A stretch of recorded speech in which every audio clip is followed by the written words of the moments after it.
औज़ुबिल्लाहिमिनश्शैतानिर्रजीम बिस्मिल्लाहिर्रहमानिर्रहीम। नाज़रीन, मैं हूँ आपका मेज़बान ताहिर राव और आपको हाइड पार्क में खुश आमदीद कहता हूँ। नाज़रीन, कुछ अरसे से मैंने एक नया सिलसिला शुरू किया है अपने चैनल पे, जिसका नाम है inspiring personalities of Canadian Pakistani origin. इस सिलसिले में मैंने एक दो पहले प्रोग्राम किए हैं जहाँ पे मैंने कुछ इंस्पायरिंग वुमेन जो है पाकिस्तानी, उनका मैंने इंटरव्यू किया है। तो आज मैं इस सिलसिले का तीसरा प्रोग्राम करने लगा हूँ, जिसमें मैंने डॉक्टर अमीन मोहम्मद साहब को दावत दी है, जो कि साइकाट्रिस्ट हैं, बड़े सीनियर मिसागा हॉस्पिटल में वो उनका प्रैक्टिस है यहाँ पे। और उनका माशाल्लाह इतना लंबा तारुफ है और इतनी लंबी डिग्रियां और सर्टिफिकेट और डिप्लोमे हैं, तो मेरे जैसे आदमी के तो बस में नहीं है कि उनको मैं याद रखूं और फिर मैं आपके सामने रिपीट करूं। तो इसलिए मैं डॉक्टर साहब से ही पूछूंगा कि उनकी क्या क्या डिग्रियां हैं, और जो, क्योंकि अगर मैं कोई गलत बोलूं उससे बेहतर ये है कि उनसे हॉर्सेस माउथ से पूछ लेना चाहिए। तो डॉक्टर साहब का ताल्लुक पाकिस्तान से है, और माशाल्लाह वो बड़े अरसे से कनाडा में सेटल हैं और एक पाकिस्तान की जो नुमाया शख्सियत हैं, इस हवाले से वो बहुत मीडिया पे बहुत कम आते हैं डेफिनेटली, और पॉलिटिशियन नहीं है कि वो सोशल मीडिया और मीडिया पे पब्लिक फिगर नहीं है, लेकिन एक ऐसी पर्सनैलिटी है जिन पे कि पाकिस्तानी फख्र महसूस कर सकते हैं। नॉट ओनली फख्र महसूस कर सकते हैं, लेकिन अगर उनसे अगर हम कुछ सीखना चाहें और उनसे कुछ सबक हासिल करना चाहें, तो he is a very inspiring personality, जिससे कि हमारी जो नौजवान नस्ल है, जो पाकिस्तानी यहाँ पे लोग हैं, वो तो सारे मिडिल एज में आए, उन्होंने तो दो बनाना था या जो चुका है उनका होगा, लेकिन उनके जो आइंदा नस्लें जो हमारी जवान हो रही हैं, जो इस वक्त हाई स्कूल के स्टूडेंट हैं, यूनिवर्सिटी के स्टूडेंट हैं, उनसे एक बड़ी इंस्पायरेशन उनसे मिल सकती है कि वो उनसे करियर की काउंसलिंग भी कर सकते हैं और देख सकते हैं कि जो पाकिस्तानी जनरली और बहुत जो इमिग्रेशन के लोग आते हैं, इमिग्रेशन लेके डिफरेंट कंट्री से, उनमें एक नेगेटिविटी का फैक्टर बढ़ा आ जाता है कि यहाँ पे जो वो सेटल नहीं होते तो वो सिस्टम को अब्यूज करना शुरू कर देते हैं, कंट्री को अब्यूज करना शुरू कर देते हैं कि यहाँ पे तो कुछ नहीं है, मैं यहाँ पे वहाँ पे पाकिस्तान में यूं था या कंट्री में वो था, यहाँ पे मैं ये बन गया हूँ आके। तो ऐसी बात नहीं है। वो इसके बारे में भी बताएंगे कि कनाडा के बारे में जो कहा जाता है कि स्काई इज द लिमिट। तो हम डॉक्टर साहब से पूछेंगे कि व्हाट डज इट मींस, और इस वाकई स्काई इज द लिमिट और कोई उससे नीचे कोई लिमिट है। जो डॉक्टर साहब को मैं खुश आमदीद कहता हूँ। जी डॉक्टर साहब, क्या हाल है आपके? ठीक है, अल्लाह का शुक्र, आप ठीक हैं? क्या हाल है आपको? सॉरी, मैंने आपको रमजान में दावत दी तो बहुत शुक्रिया आपका। सबसे पहले तो आप मेरे प्रोग्राम में आए। तो डॉक्टर साहब, आपसे जैसे मैंने इंट्रो में कहा है और सारे मैंने तबसरा भी कर दिया और सवाल भी पूछ लिया आपसे, तो हम वन बाय वन उसको डिस्कस करने की कोशिश करेंगे। तो आपका ताल्लुक माशाल्लाह पाकिस्तान से है और अब MBBS करने के बाद यहाँ पे हुए, तो आपको ये जर्नी कैसा लगा और कैसे आपने स्टार्ट किया यहाँ पे? और जर्नी मेरा प्लेजेंट जर्नी रहा था। मैंने पाकिस्तान से MBBS किया था डाउ मेडिकल कॉलेज से। इसके बाद मैंने इंग्लैंड और आयरलैंड से पोस्ट ग्रेजुएशन की, अपनी रेजिडेंसी कंप्लीट की। उसके बाद मैंने 10 साल कराची में प्रैक्टिस की, क्योंकि कराची में बेसिकली रहते हैं। उसके बाद एक ऐसा मौका मिला कि किसी ने मुझे ऑफर किया कि आप कनाडा आए, हमारी हेल्थ सर्विस में काम करें। और पहले तो मैंने कहा कि मैं ऐसा नहीं, क्योंकि मैं उस वक्त फुल प्रोफेसर और वाइस प्रिंसिपल भी था उस इदारे का जहाँ मैं काम करता था। तो मुझे कोई चाम नजर नहीं आता कि मैं फिर से बाहर जाऊं और कहीं और सेटल हूं, क्योंकि मैं उस वक्त तो मैं मीडिया में भी, गवर्नमेंट, NGOs बहुत एक्टिवली इन्वॉल्व रहा था। मुझे 2 दफा जो लाइफ टाइम अचीवमेंट अवार्ड भी मिले थे उस वक्त। तो वो मेरा जो है वो एक ऐसा नेचुरल हैबिटेट बन गया था कि उससे निकलना जो था मेरे लिए थोड़ा सा सफोकेटिंग था उस फीलिंग के हवाले से। लेकिन एक अपॉर्चुनिटी मिली कि मैं कनाडा आऊं, और न्यू ब्रंसविक में उन्होंने मुझे फुल टाइम ऑफर की कंसल्टेंट साइकियाट्रिस्ट की पोस्ट। तो आप जैसे लोग नॉर्मल आते हैं कि इमिग्रेशन पहले आपने की, उसके बाद आके स्टार्ट की, तो you got offer from there? जी, मुझे ऑफर थी, और चूंकि मेरी इंग्लैंड की क्वालिफिकेशन थी तो वो न्यू ब्रंसविक रेगुलेटरी बॉडी के लिए एक्सेप्टेबल थी। तो वो बात हुई उनसे, और उन्होंने मुझे 3 दिन के लिए बुलाया एक इंटरव्यू के लिए फ्रेडरिक्टन, और बहुत अच्छा रहा वो इंटरव्यू। उसके बाद उन्होंने मुझे जो है वो ऑफर लेटर भेजा, और उसी जमाने में मैंने इमिग्रेशन के लिए अप्लाई किया। जबकि उन्होंने ये भी ऑफर किया था कि वो मुझे प्रोविंशियल नॉमिनी भी के हवाले से भी मुझे वो इमिग्रेशन दिलवा देंगे। तो 6 मंथ के मैं वहाँ आया 2004 में न्यू ब्रंसविक। मेरा 24th को मैं आया और 26 को मेरी फर्स्ट डे था जॉब पर। और उसके बाद फिर इन 6 मंथ मेरा परमानेंट रजिस्ट्रेशन वो इमिग्रेशन भी हो गया था। न्यू ब्रंसविक में आकर फर्स्ट पहले तो मुझे थोड़ा सा होम सिकनेस महसूस हुई कि कहाँ पर कराची की जो ग्लैमरस लाइफ थी, बिजी स्केड्यूल था, कभी इस तकरीब में जाना, कभी वहां तकरीर करना, कभी इस मीडिया पर जाना।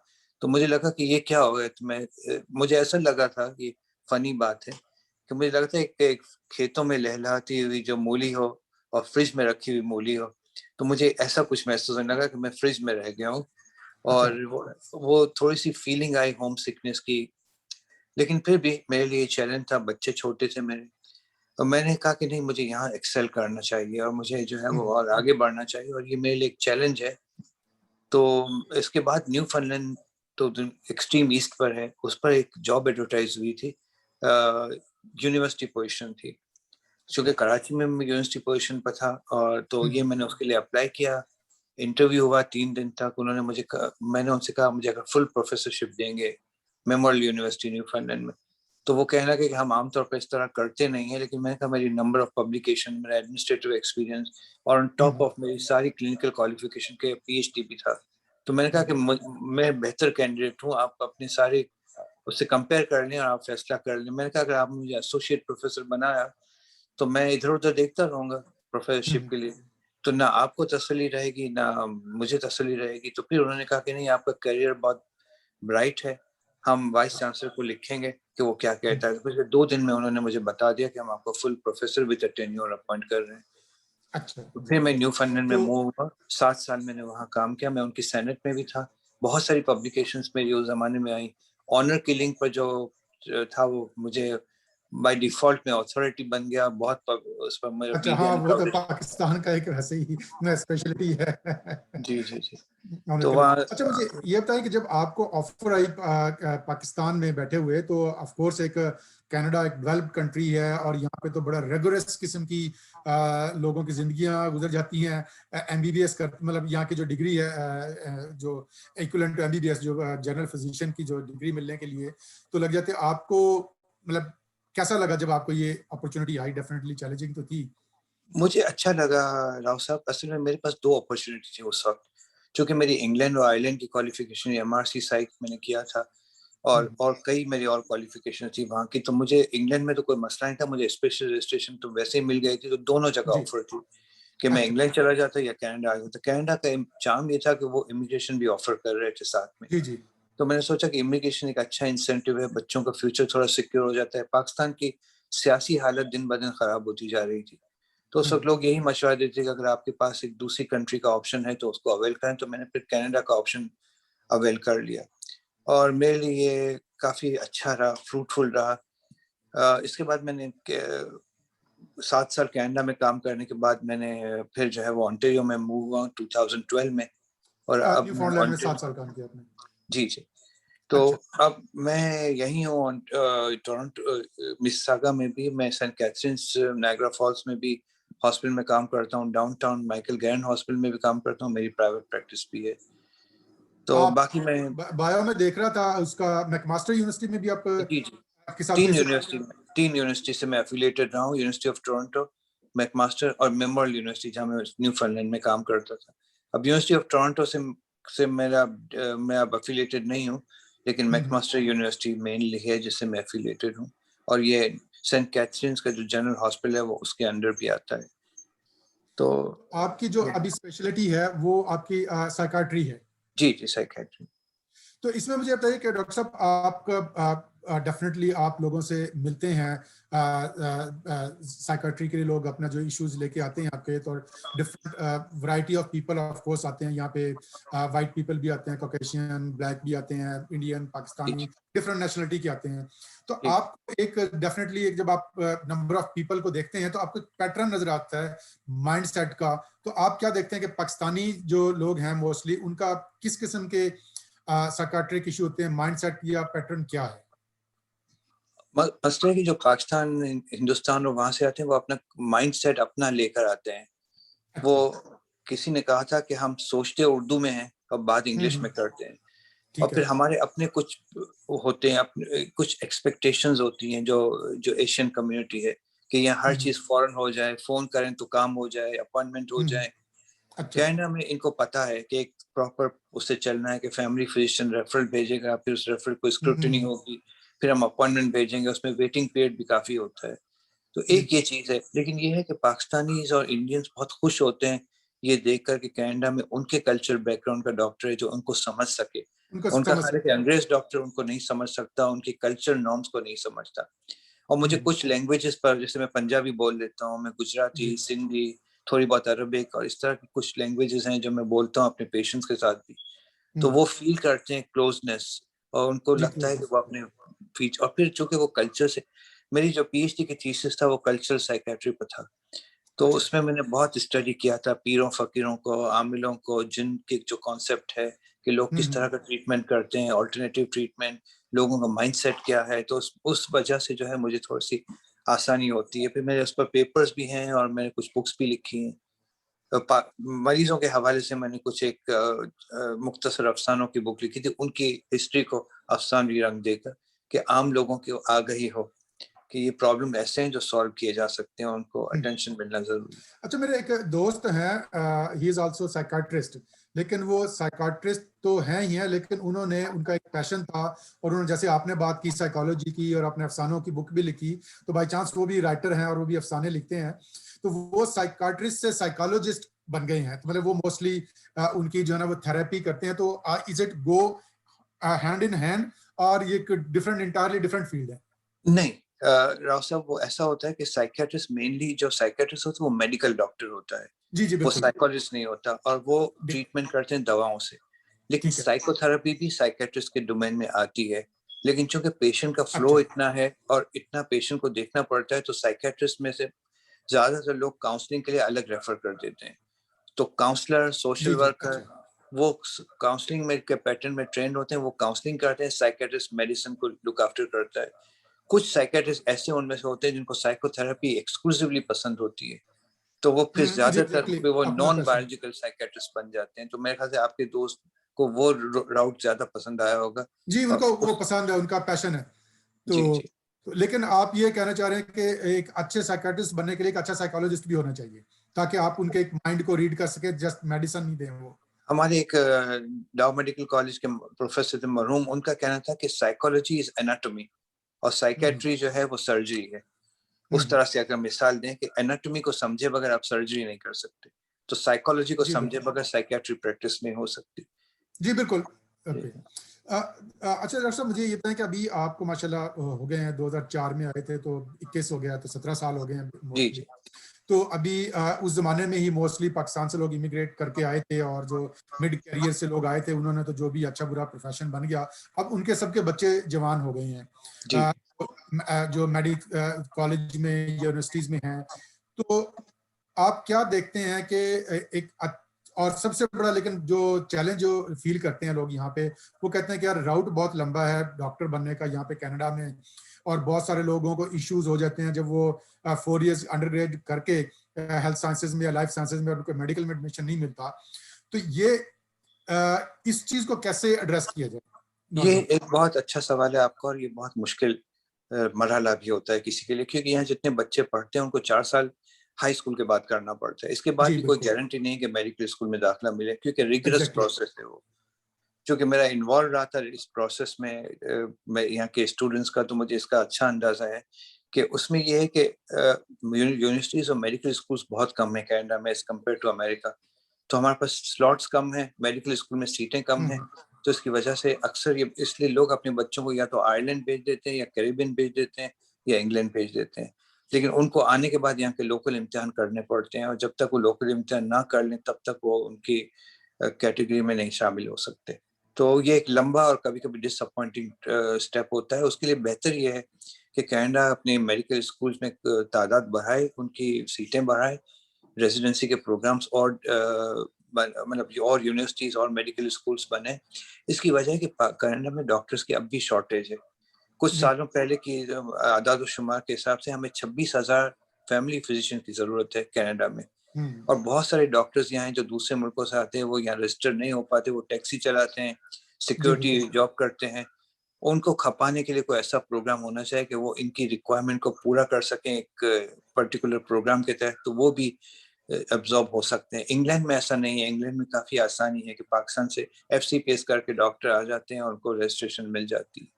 मगर कनाडा अपना स्टैंडर्ड मेंटेन रखना चाहता है, वो चाहता है चाहे कुछ भी हो स्टैंडर्ड मेंटेन रखना है, पर उनको कोई इस सिलसिले में काम जरूर करना चाहिए, जिसकी वजह से तो ये इसका जितने तो सारे और डॉक्टर साहब आसान सा हल है कि एक ये आप लोगों का जो आपने क्या कहते हैं उसको, जो आपकी बॉडीज होती हैं प्रोफेशनल बॉडीज या जो है, और जो पॉलिटिशियंस मिलके एक ऐसा वो बनाएं कि आपको बाहर से आप इमिग्रेशन के लिए तो बुला लेते हैं लोगों को, डॉक्टर्स को, और फिर एडजस्ट है तो उसकी बजाय वो कैटेगरी तो वो मैनिपुलेट कर सकते हैं कि कौन सी कैटेगरी में चाहिए, और यहाँ के डॉक्टर्स ज्यादा प्रोड्यूस करें बजाय बाहर से मंगवाएं, और वो आके फिर बर्डन बन जाए और वो ना कर सकें, फ्रस्ट्रेशन फैलाएं डॉक्टरों का। तो इसका एक नेटवर्क ज्यादा बढ़ा दें और उसको खत्म कर दें बाहर से मंगवाना। वो आपकी बात सही है, लेकिन मसला है कि डॉक्टर्स को नहीं बुलाता कनाडा कभी भी। अगर आप देखेंगे कैटेगरीज में तो अल्ट्रासोनोग्राफी, कुछ और टेक्नीशियन, वो टेक्नीशियन अच्छा। के इमिग्रेशन पर आ जाते हैं यहाँ पर, और हम्म। यहाँ पर आकर कोशिश करते हैं कि यहाँ के इम्तिहान दें और इनके प्रोग्राम में शामिल हो, और वहाँ फ्रस्ट्रेशन बहुत शुरू हो जाती है। अक्सर लोगों को मैंने बिल्कुल। सुना है कि वो सुसाइडल थॉट्स इनमें हो जाते हैं कि हमें बहुत डिप्रेशन होता है, हम क्या करें, एग्जाम के फी पैसे, रहने का अखराजात, और फिर कोई गारंटी नहीं है कि वो इम्तिहान पास भी हो जाए, पास हो जाए तो रेजिडेंसी भी मिले, उसकी भी गारंटी नहीं है। जी। तो मेरा एक्चुअली सवाल पहले यही था आपसे कि जब आप देखते हैं पेशेंट्स को, तो जो डिफरेंट सोसाइटी से डिफरेंट आते हैं, डिफरेंट तरह के चैलेंजेस हैं यहाँ पे। जो पाकिस्तानी इमिग्रेशन के जो लोग आते हैं, बैकग्राउंड से आते हैं, उनके किस किस्म के इश्यूज जनरल होते हैं? जो साइकाट्रिस्ट जो आप देखते हैं उनको, तो उनके मेंटल वो हेल्थ। सारे, जैसे डिप्रेशन सबसे कॉमन है, एंजाइटी बहुत अच्छा। कॉमन है, इसके अलावा हम्म। बाइपोलर मूड डिसऑर्डर, स्किज़ोफ्रेनिया, ये सब यकसा कॉमन है ग्लोबली। बस अच्छा। ये है कि पाकिस्तान में लोग सीख नहीं करते हेल्प इतनी आसानी से, इसलिए आदत और शुमार में गड़बड़ है। लेकिन हम्म। जनरली देखा जाए तो वो कहते हैं कि डेवलपिंग, यहाँ की जो तरक्की याफ्ता कंट्रीज हैं उनमें ज्यादा शरह है, तो इसलिए शरह है कि यहाँ शऊर है और जी लोग प्रेजेंट बिल्कुल अपने एग्जैक्टली। आप को करते हैं। लेकिन एक बात मैं एम्फेसाइज करूंगा आपको कि ये जितनी मेंटल इलनेसेस है वो जीन से रिलेटेड है, जेनेटिक, अच्छा। और हमारे जीन्स में हम कैरी करते हैं। हम अक्सर मरीजों से पूछते हैं कि आपके फैमिली में किसी को डिप्रेशन एंजाइटी है, वो कहते हैं नहीं हम्म। किसी को नहीं है। मैंने कहा ये नहीं हो सकता, आपके एग्जैक्टली। दादा को होगी, आपके परदादा। कहा मेरे दादा बहुत बोलते थे, चुप ही नहीं हम्म। होते थे, तो हम सोचते हैं कि कैसी आदत, लेकिन वो नहीं समझते कि शायद उसको बाइपोलर मूड डिसऑर्डर हो। हम्म। तो जीन्स में हम कैरी करते हैं, और फिर जब नामसाइड हालात का शिकार होते हैं तो वो सिम्टम्स मैनिफेस्ट या ज़हूर पजीर हो जाते हैं। अच्छा डॉक्टर साहब, मुझे एक ख्याल आया, although it's not related to this topic. आपने जीन्स की बात की, तो जैसे हमारे पाकिस्तान में या इंडिया में जात पात का, कास्ट का बड़ा वो होता है, वो कोई कहता है मैं जट हूँ तो हमारी जीन्स में ये है, और राजपूत हूँ तो ये है। तो जैसे बीमारियां जीन्स में आती हैं और बहुत सारी चीजें आती हैं, तो क्या इस तरह की बहादुरी और इस तरह की चीजें भी जीन्स में आती हैं? वो कहते हैं कि ट्रेट्स आते हैं, पर्सनालिटी ट्रेट्स, जिस जिस अच्छा। कौम से आप ताल्लुक रखते हैं। जैसे कुछ लोग बहुत निडर होते हैं, कुछ लोग बहुत जी शक्की जी। मिजाज होते हैं, कुछ लोगों को बहुत अच्छा। गुस्सा आता है। तो पर्सनालिटी मेकअप ट्रेट्स जरूर हम इनहेरिट करते हैं। जैसे और मेमन है हमारे, वो कहते हैं सारे बिजनेस हम्म, मैन है पाकिस्तान, कराची में, तो सारे इस तरह से। ओके। या शेख है बिल्कुल, तो। वो उनका कल्चरल मेकअप होता है। जैसे मेमन गुजराती जो पटेल्स होते हैं वो बिजनेस में बहुत एक्सपर्ट हैं, जी तो जी। उनकी फैमिली रिवायतें चली आ रही हैं, उनके आबा और अजदाद सभी लोग ये करते हैं, तो चूंकि ये करते हैं तो उनके part of okay. Thought process हो जाता बन है। जाता है फिर वो उसका जी ट्रेड जी। बन जाता है। अच्छा डॉक्टर साहब, दूसरा मुझे एक और आपसे पूछना था कि जैसे आपने बताया जब आप इमिग्रेशन करके आए वहां से पाकिस्तान से, तो उस वक्त आप बड़े माशाल्लाह फेम में थे, इंटरव्यू, जर्नल्स और लेक्चर्स और ये वो। यहाँ पे आके आप जो है बिल्कुल आराम से वो कोने पे बैठ के अपने प्रैक्टिस करते हैं और घर चले जाते नहीं, हैं। ऐस, ऐस, एंगेज इन नहीं ऐसा नहीं है, पाकिस्तानी कम्युनिटी। ऐसा अच्छा। नहीं है राव साहब। जब मैं कनाडा आया तो मैंने बहुत सारी पब्लिकेशंस आई। फिर वो ठीक। जो मेरा एक पेपर है जो डिपार्टमेंट ऑफ जस्टिस के वेबसाइट पर है, ऑनर किलिंग पर, जो उनके मिनिस्टर ने अप्रूव किया था, इन्होंने मुझसे ये करवाया कि मैं इस पर लिखूं। इसके बाद जब ऑनर किलिंग के वाकयात हुए तो मेरे उन्होंने बहुत इंटरव्यूज किए। तो मीडिया में जब तक मैं न्यू फनलैंड में रहा वो 7 साल मेरे प्रोडक्टिव थे बहुत, इस एकेडमिकली ओके। भी, क्योंकि अच्छा। वहाँ का एक स्ट्रक्चर था जॉब का कि आप ठीक है। वहाँ जाते हैं, आप पेशेंट्स भी देखते हैं, आप टीच पढ़ाते भी हैं, जी आप जी। रिसर्च भी, आपको डेडिकेटेड टाइम है, तो उसके लिए मैं बहुत ही लाइमलाइट में भी रहा, सब कुछ रहा। जब से मैंने ओंटारियो मूव हुआ तब तक के जो है इतनी मसरूफियत हो गई काम में, इतना वर्कलोड बढ़ गया, जैसे इमरजेंसी में काम करना, ऑन कॉल करना, ये सब कुछ जी जी। करना। तो अब मैं सिर्फ कभी कभी आर्टिकल्स लिखता हूँ, पाकिस्तान के अखबार डॉन, न्यूज, बिजनेस रिकॉर्डर के मैं लिखता रहा हूँ काफी अरसे तक। अच्छा। 20 इंटरनेशनल जर्नल का मैं रिव्यूअर भी हूँ, तो हम्म। कंट्रीब्यूशन चल रहा है। तो वो कहते हैं ना, मशक़ सुखन भी जारी है और चक्की की मशक्कत भी। जी जी। तो वो डेफिनेटली जब आप प्रैक्टिस में डॉक्टर ज्यादा पैसे प्रैक्टिसिंग डॉक्टर बन जाते हैं तो ज्यादा आपकी मसरूफियत उधर हो जाती है रिसर्च की तरफ, और पढ़ने लिखने वाला जो काम है वो काम हो जाता है डेफिनेटली। लेकिन नहीं, मेरा क्वेश्चन था कम्युनिटी इन्वॉल्वमेंट की तरफ से। कमेटी कि में मैं काफी शरीक रहा हूँ। मैं यहाँ पर अक्सर मुझे बुलाया गया है, लेकिन मैं थोड़ा सिलेक्टिव हो गया उस सिलसिले में कि कहाँ जाना है और कहाँ नहीं जाना। और फिर जब पिछले 2 साल से जो ये 1 डेढ़ साल से जो कोविड का सिलसिला हुआ है, जी जी। तो सारी की सब चीजें अब वो हो गई हैं, जूम पर, ऑनलाइन, ये सब चीजें। तो एक एक और सोशल डिस्टेंस और ये ऐसी चीज रिस्ट्रिक्शंस आ गई हैं कि तबीयत ऐसी हो गई कि आप जरा इंतजार करें। वो है ना, और क्या किसी से मरासिम बढ़ाएं हम, तो उस वक्त को कुछ अरसे के लिए भूल जाएं, वही बेहतर है। जी। तो अभी आप जो है किस किस्म की जो अदर देन आपकी मेन जॉब से अलावा कम्युनिटी इन्वॉल्वमेंट में एंगेजमेंट आपकी, यानी कि किसी मतलब किसी चैरिटी में इन्वॉल्व हैं आप, किसी फाउंडेशन में कोई काम कर रहे हैं? मैं कंट्रीब्यूट करता हूँ, एडवाइस करता हूँ, लेकिन फुल फ्लेज किसी के साथ इन्वॉल्व नहीं हूँ मैं। इसलिए कि फुल फ्लेज इन्वॉल्व होने के लिए आपको टाइम और आपको डेडिकेशन की जरूरत होती है, लेकिन मेरे पास टाइम की शॉर्टेज है आजकल। जी बिल्कुल। तो मैं सोचता हूँ कि serving human being is also a big service, के उसको जो ऑफ है ना, वो कोर्स। भी एक इबादत है। जी तो बिल्कुल। उसको इबादत समझ कर किया जाए, ज्यादा से ज्यादा कंट्रीब्यूशन किया जाए, क्योंकि जरूरत है यहाँ पर पेशेंट्स को, डॉक्टर्स की। Definitely definitely. तो ये पोर्शन मैंने अपनी लाइफ का डेडिकेट किया है कि जब कुछ अरसा में ये करूंगा ज्यादा एज कम्पेयर टू दूसरी एक्टिविटीज के। अच्छा, तो दैट्स गुड। ऑफ कोर्स आप फुल फ्लेज काम कर रहे हैं, और ये भी तो एक अगर पता चले कि डॉक्टर साहब तो सोशल वर्क में गए हुए हैं और पेशेंट बैठे हाँ, इंतजार कर रहे हैं, तो this is not a good लेकिन थिंग आल्सो। लेकिन हैविंग सेड दिस, मैं अभी भी पाकिस्तान मेडिकल एसोसिएशन से मुंसलिक हूँ, अमेरिकन साइकेट्रिक एसोसिएशन से, कैनेडियन साइकेट्रिक एसोसिएशन का। मुझे एक अचीवमेंट का वो कैनेडियन साइकेट्रिक एसोसिएशन से भी अवार्ड मिला था 2013 में मेरी अचीवमेंट पर। तो उस तरह से मैं मेंटर भी हूँ, उस प्रोग्राम में भी हूँ। जैसे मैंने बताया, न्यूफाउंडलैंड में मैं उनकी सेनेट में भी था, यूनिवर्सिटी की सेनेट में भी। तो अच्छा। इस तरह का गाहे बगाहे जो भी मैं कर सकता हूँ मैं करता हूँ। अभी पिछले दिनों पाकिस्तान में उन्होंने एक रेडियो प्रोग्राम रिकॉर्ड किया था, तो कभी कभी ऐसा भी होता है कि वो ये करते हैं, मुझे रिक्वेस्ट करते हैं, तो मैं ये भी कर देता हूँ। तो जितना मुझसे हो सकता है मैं ये कर देता हूँ। अच्छा, पाकिस्तानी जो यंग जनरेशन है यहाँ पे, डेफिनेटली वो भी आपके पास आते होंगे, तो उनके लिए आपकी क्या एडवाइस है, जो स्पेशली डॉक्टर प्रोफेशन मेडिकल में प्रोफेशन में जाना चाह रहे हैं, तो उनके लिए आप क्या समझते हैं कि उनको क्या एक चीज़ें यहाँ पे, क्योंकि एक्चुअली मैं रिफ्रेज करता हूँ अपना क्वेश्चन, क्योंकि मैं एनालिसिस कर रहा था अपना थोड़ा सा, वो ये है कि जैसे पाकिस्तान में बहुत सारे लोग पीछे रह जाते हैं क्योंकि उनको अपॉर्चुनिटी नहीं मिलती, और कनाडा में इसलिए बहुत सारे लोग पीछे रह जाते हैं कि यहाँ पे अपॉर्चुनिटीज बहुत हैं, तो आपके इजी गोइंग हो जाती है, तो यू डोंट मेक एफर्ट। आपको सब कुछ मिल रही है, तो बेसिक चीजें नीड पूरी हो रही है, तो you don't make effort. Why you will make जी एफर्ट? जी। ये चीजें एक पाकिस्तान, मुझे एक फील हो रहा है कि जो पाकिस्तानी, एटलीस्ट ऑफ कोर्स हमारा जो उठना बैठना पाकिस्तानी कम्युनिटी में है, तो इस तरह की जो यंग जनरेशन में एक ये प्रॉब्लम मुझे यहाँ पे फील हो रही है कि अगर उनके अंदर अंदर से अर्ज ना हो, और वो जो they if they wanted really wanted to do that, वो नहीं करते, और वो थोड़े पे ही सेटिस्फाई हो जाते हैं, जो कि थोड़ा यहाँ का पाकिस्तान के हिसाब से बहुत ज्यादा है। जी जी। तो नहीं, ये उसके लिए तो क्या किया जाए? कुछ नहीं, यहाँ के लोगों को मोटिवेट होना चाहिए। आप देखेंगे कि जितने एशियन बच्चे आते हैं यहाँ पर, वो ज्यादा आगे बढ़ते भी हैं, क्योंकि जी उनमें वो डेडिकेशन होता है। वो काम उस ये मेडिकल स्कूल में जाना एक फुल टाइम डेडिकेशन की जरूरत होती है उसके लिए। ठीक है। तो उसको आसानी समझ, जो जितनी आसान अवेलेबल है उनको एक नेमत समझकर अपनी जिद्दोजहद, अपनी मेहनत को बहुत ज्यादा जिला बख्शने की जरूरत है।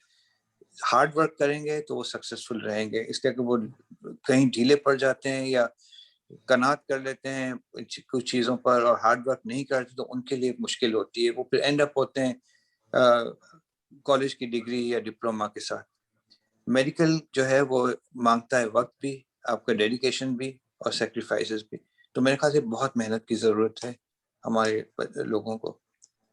अच्छा, तो ये और ओवरऑल आप क्या समझते हैं पाकिस्तानी कम्युनिटी को यहाँ पे ग्रो करने के लिए? Of course we are all Canadians, लेकिन जो सब कल्चर है हमारा पाकिस्तान का और उसके हिसाब से तो एक एज ए अच्छी रेप्यूट क्रिएट करने के लिए कि पीपल से हे Pakistani community is like this, जो अगर कोई ऑफ कोर्स पॉलिटिशियंस हैं या कोई और कम्युनिटी में बात करें तो एज ए तो आप क्या समझते हैं कि किस चीज में पाकिस्तानी कम्युनिटी को मोर वर्क की जरूरत है? आई विल नॉट से कि लैकिंग है, लेकिन मोर वर्क की जरूरत है। पाकिस्तान की कम्युनिटी को ज्यादा जरूरत है आगे बढ़ने की, जैसे और कम्युनिटीज आगे बढ़े, उनको अपनी गवर्नमेंट में भी ज्वाइन करना चाहिए, उनको पॉलिटिक्स में भी आना चाहिए, उनको लॉ में भी जाना चाहिए, उनको मेडिसिन भी, जितने ऐसे शोबे हैं जो कि बहुत रिस्पेक्टेबल हैं और जिसके लिए हम अब शाइन कर सकें, अपने मुल्क को रिप्रेजेंट कर सकें, उन हर चीज में इन्वॉल्व होने की जरूरत है। तो जिससे इंडिया के लोग हैं वो ज्यादा एक्टिव हैं, तो पाकिस्तान के लोग क्यों एक्टिव नहीं हो सकते इस हवाले से कि उनकी सीटें होनी चाहिए सेनेट में, पार्लियामेंट में, मेडिकल साइंसेस में, लॉ में, इन सब चीजों में। तो मेरे ख्याल से कि ये वक्त की जरूरत है कि हम अपने आप को भी महसूस कर रहे हैं।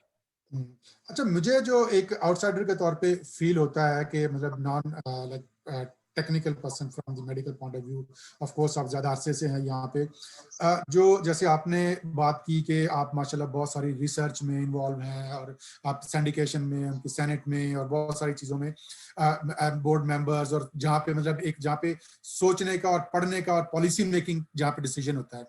पाकिस्तानी जो स्पेशली मैं देखता हूँ, हमारे जो इवन पॉलिटिक्स में भी हैं बहुत सारे लोग, तो वो उस हद तक तो पब्लिक फिगर के तौर पे या फेसबुक ट्विटर पे और उस पे तो पिक्चर की हद तक तो ठीक है, लेकिन इवन पार्टीज में भी अगर देखें उनकी जो रिसर्च जो होती है, जहाँ पे वो किसी पे क्रिटिक होते हैं कि हेल्थ पॉलिसी का क्रिटिक है कोई, या कोई फॉरेन पॉलिसी का क्रिटिक है, या कोई फाइनेंस का क्रिटिक है, वो पढ़ने वो लिखने वाले जो अंदर जो होते हैं ना रिसर्च में और जो पॉलिसी मेकिंग है, वहां पे पाकिस्तानी बहुत लैकिंग करते हैं। आप क्या समझते हैं? बिल्कुल सही है आपकी ऑब्जर्वेशन है, ऐसा ही है। और ये लम्हा फिक्र है कि उनको इन चीज़ों में ज़्यादा इंटरेस्ट लेना चाहिए, आगे आना चाहिए और काम करना चाहिए। और आप जैसे लोग शऊर पैदा कर सकते हैं इस सिलसिले में, जो कम्युनिटी में एक्टिव हैं। नहीं, इंशाल्लाह आपकी भी बहुत जरूरत है हमें। कोविड हो तो आपको इंशाल्लाह हम लेके आते हैं दोबारा से, कम्युनिटी वर्क में भी लेके आते हैं आपको। तो डॉक्टर साहब आपका बहुत बहुत शुक्रिया। अभी हमारे प्रोग्राम का वक्त खत्म होने वाला है, तो इंशाल्लाह आपको मैं दोबारा ज़हमत दूंगा जिसमें जरूर। हम कहेंगे कि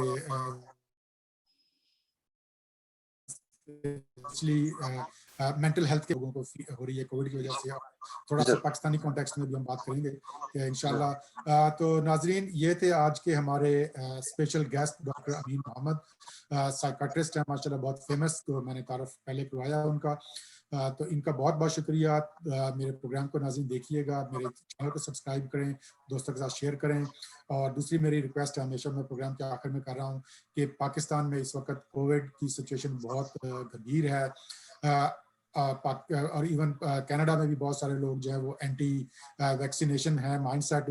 तो आप SOPs का ख्याल रखें, कोविड का जब बाहर निकलें, हेल्थ अथॉरिटीज की जो गाइडलाइंस है उसको फॉलो करें, मास्क पहने, और जहां पे भी आपको जब भी मौका मिले फर्स्ट प्रायोरिटी पे आप अपनी वैक्सीनेशन करवाएं। अपना और अपने गिरदनवा का ख्याल रखिएगा। अल्लाह हाफिज़। Thank you.